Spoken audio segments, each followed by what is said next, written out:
Terry was he was immensely warm. First of all, he he'd been a bit of a naughty fella in how he got out of the Navy at one point, but I think this typifies his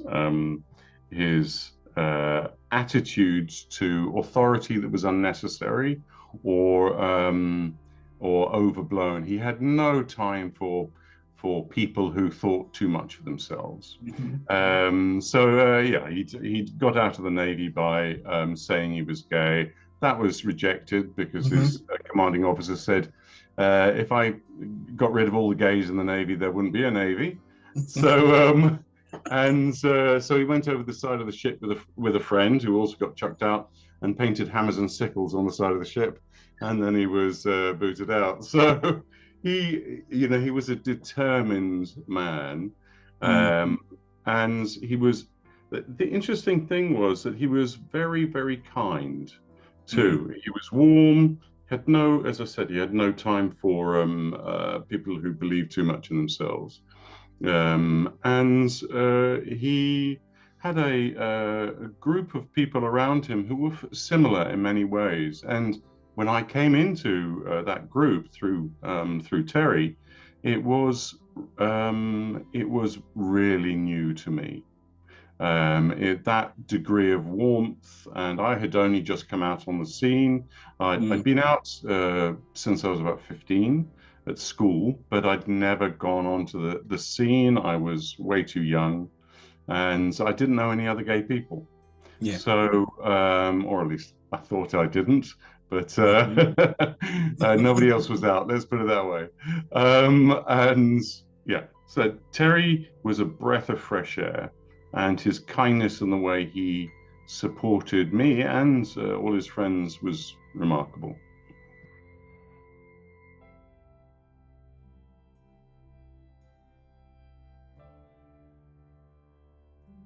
The relationship had an arc to it, which was this part of falling in love, and then things really started around Easter of '82, started really to fall apart.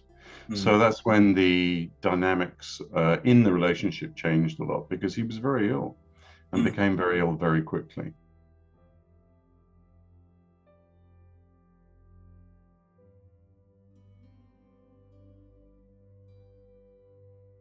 I was, yeah, I was devastated. My mother had died when I was 13 after and I'd lived with my father, who was not known for his emotional abilities. And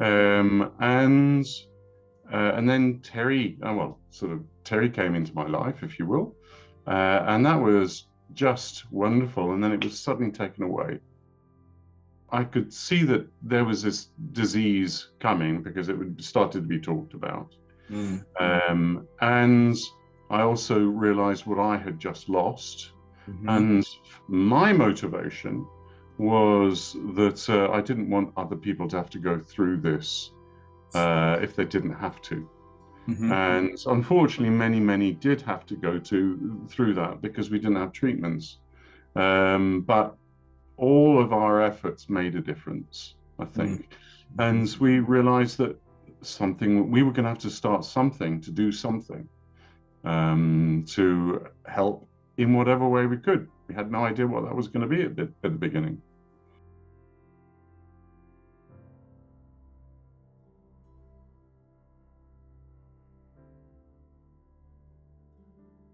After I'd done the little I could in helping set up Terrence Higgins Trust. I was 19 and I didn't know anything. I had to change universities, which again in those days was almost unheard of. And moved down to London to be near specialists because it was obvious that I was ill. And then so once I did graduate, I wanted to train in this area. In order to do that, I couldn't do it in Britain. So I had to go abroad to do it, to Canada and then to the US.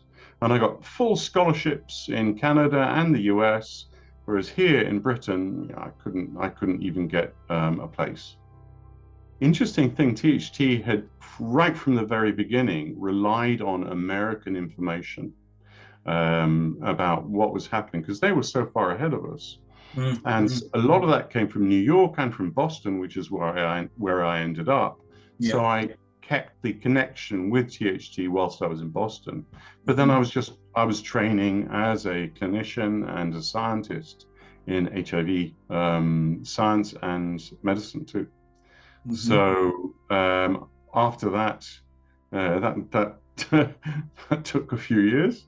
And then when I came back to Britain, I had a very bad experience with the NHS where I almost ended up dead in relation to an HIV medication.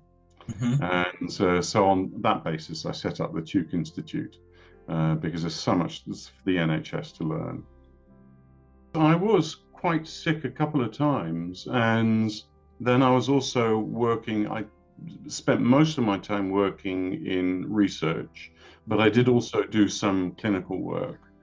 But it was very, and I was embedded in the community, and it was very, very stressful. I had no idea that I would survive. Even before I went to America, Terry's physicians said, we ran into each other on the street at one point, and they said, "Oh, we thought you'd be dead by now."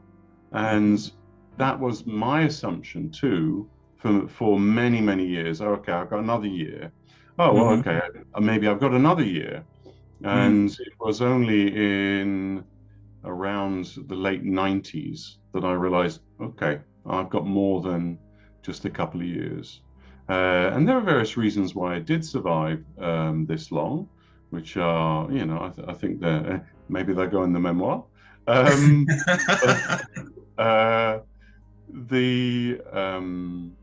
It was extremely difficult.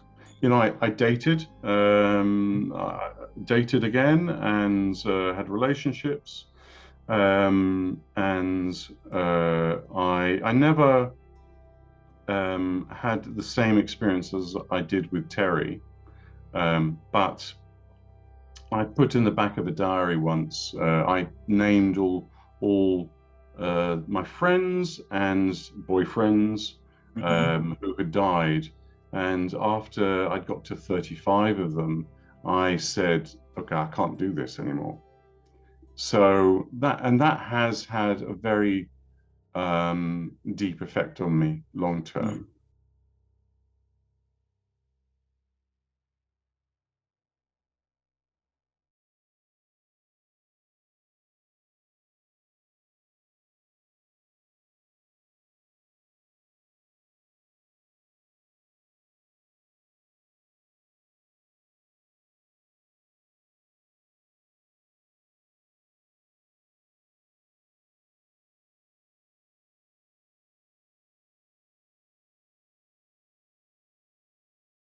What we would like to do, if you would be kind enough, we would really like some song choices that we could actually have from you that potentially either reflect your life or something that it's quite personal to you, or maybe even a song that reminds you of Terry, one of his favourite songs, because we would absolutely like to, certainly on the 40th anniversary of the actual setting of THT, we would like to recognise that.